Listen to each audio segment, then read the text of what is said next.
देते हैं। इन गलत आदतों की वजह से जो नुकसान होता है उसका पता शादी के बाद लगता है।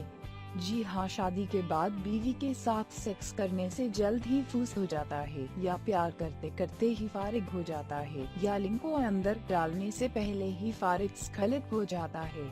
इस वजह से मर्द को अपनी ही बीवी से शर्मिंदगी का सामना करना पड़ता है, और यह बेहद ही बुरा वक्त होता है जब मर्द अपनी बीवी को खुश नहीं कर सकते।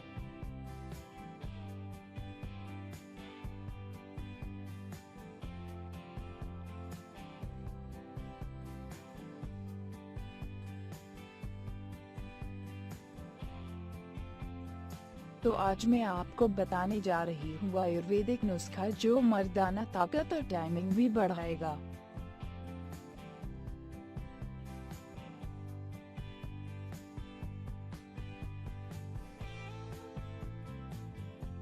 रूमी मुस्तगी, दालचीनी और छोटी इलायची को समान मात्रा में लेकर बारीक पीसकर चूर्ण बना ले।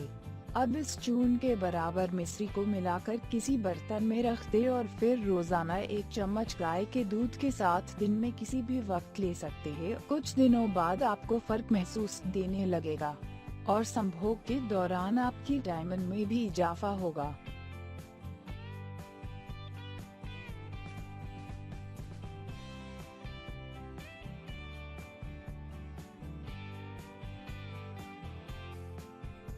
प्लीज इस वीडियो को लाइक और शेयर करें तथा हमारे इस चैनल को प्लीज सब्सक्राइब जरूर कर ले, जिससे आप हमारी नई वीडियो की अपडेट्स आसानी से पाते रहेंगे। इस वीडियो को देखने के लिए धन्यवाद।